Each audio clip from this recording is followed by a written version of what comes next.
for each space, try to work with one eye catcher. Like we had the door, we had the mirror, and we wanted to do something with our table in the dining area. I feel like if I start off from something eye catching, it's more easy for me to.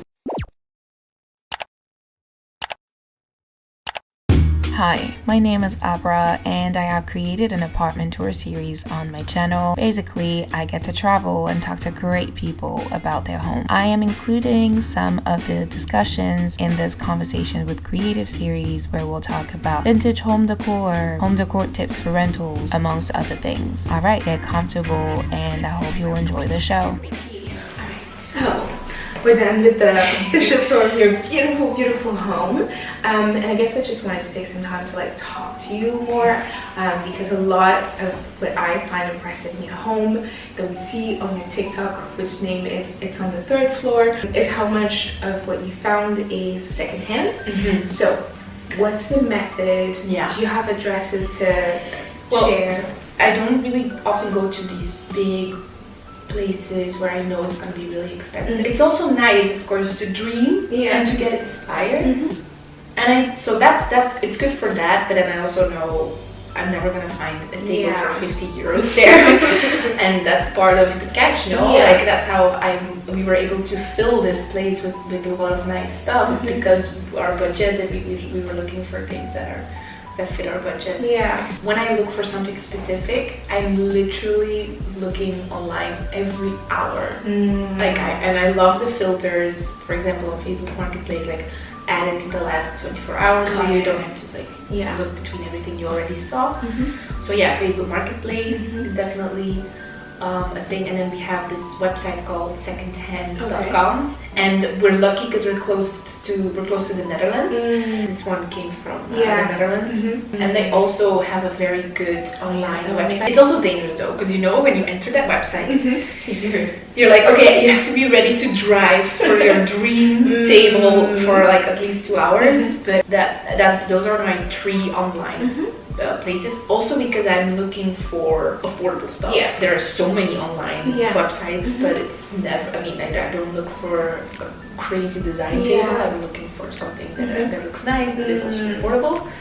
And then when I'm just in my free time and I feel inspired, I go to certain stores, but it's always without expectations. Okay, I've noticed. I was gonna ask. I noticed if I'm looking for a specific table and I drive around, it gets frustrating because you're like, oh, there's something here, and also you're not open to find something new maybe. So I always try to hop in and be like, whatever comes across my path in this shop is fine. We have this brand, it's called Petit Rien.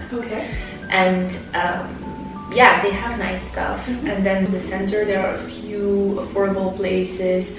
Also for secondhand, they're open on specific days. We have the kringloopwinkel, is it called? And that's where we found the couch. Not easy to find something there, because if there's something nice, it's mostly gone. I think also DIY talk made me look at furniture differently. Like, oh, I can paint this, or I can spray this easily. I've seen it online, so that works too. And so, like, where does that come from? Well, it definitely comes from the environmental aspect. To me, it's like, if you are selling something and I want that, why would I go to buy it brand new?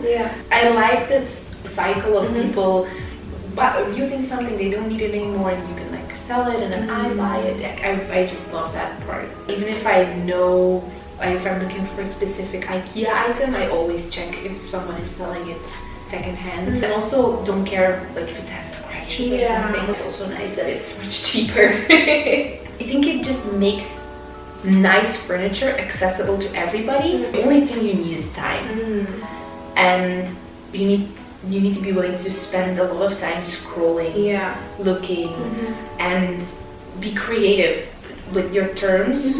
Because I remember for this table, you have this filter on the website where you can like say which shape you want for your coffee table, and I was like, oh, the filter, right? So I marked the filter, and it said, other. Yeah. Like, because this is not round, this is not rectangle, it's like other. So I pressed other, and then this one came up, and I was like, oh my god. So being a bit creative with the terms you're looking for, and just checking out the websites every single day. I feel like when you do this, you also put it out there that you're looking for this, and then it comes faster. That's also what I believe. So if you had to like define your sense of like decor, what would you say? I think it's like, it's a bit like with the wood, I really love the warmth of the wood, and then light with the white, and then I love pops of color. We started with the Togo and with the mirror, and I feel like those two, they made the whole apartment. We also kept those two in our mind when we picked out other furniture. If you go for secondhand stuff, you can easily try, because there's more budget to just experiment. Let's say like a person who's like, okay, I'm interested in like maybe trying more secondhand or like changing up my house. Do you have some tips for like someone who's like really beginning? Every part of my home, I have a different Pinterest boards, and I also try to screenshot if I see something off Pinterest. For each space, try to work with one eye catcher. Like we had the Togo, we had the mirror, and we wanted to do something with our table in the dining area. For the bedroom, I still don't know what it is. But I feel like if I start off from something eye-catching, it's more easy for me to decorate the space around. So I definitely go and check out photos and be like, okay, I love this eye-catcher. How can I implement it in our house? And then how can I work around it? But you were talking about like, shopping secondhand, and so let's say like you find something like the Togo, right? The couch, like you find something online that you really like. What's then your process to be like, okay, like where should I look?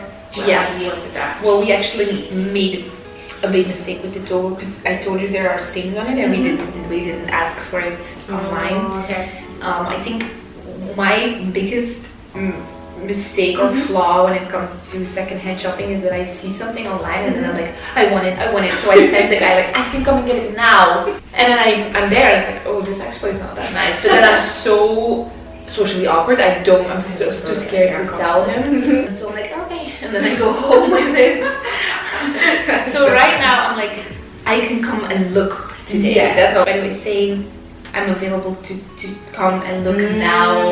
Like that's what people, I feel like that's what people want. If you can like get rid of it, they want to get rid of it. So I always say like, hi, I love your table, whatever. Can I come and check it out today or tomorrow? What works? That because I work from home, it's also easy.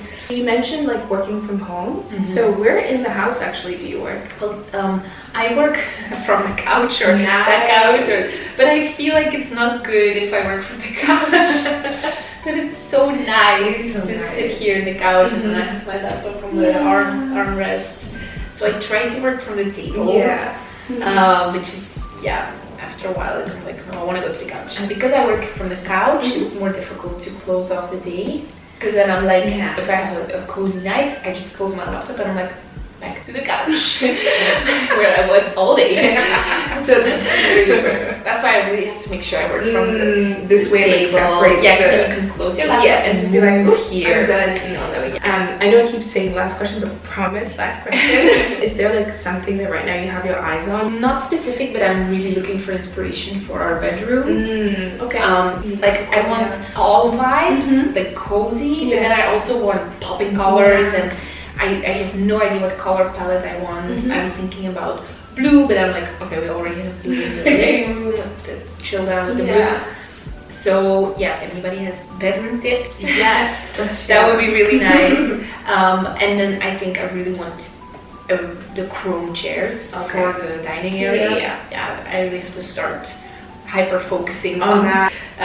But it's not urgent, but I would love to find. I actually found a very nice one from a brand called Face, but they are, I feel like I keep talking about prices, but they're 400 euros each. Woo! So I'm just manifesting a cheaper version. Exactly. It's just someone who's selling their chairs, so that would be really cool to find those.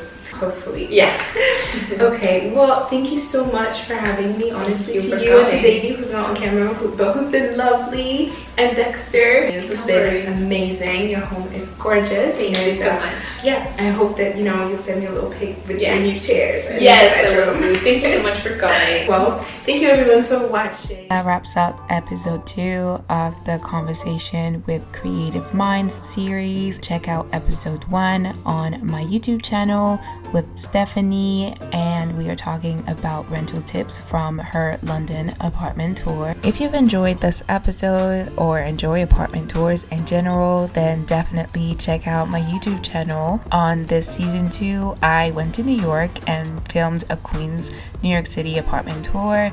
I also recorded an apartment tour in Brooklyn with one of my closest friends, and upon returning to Paris, they are now available on my YouTube channel, a Paris apartment tour and a Paris studio apartment tour.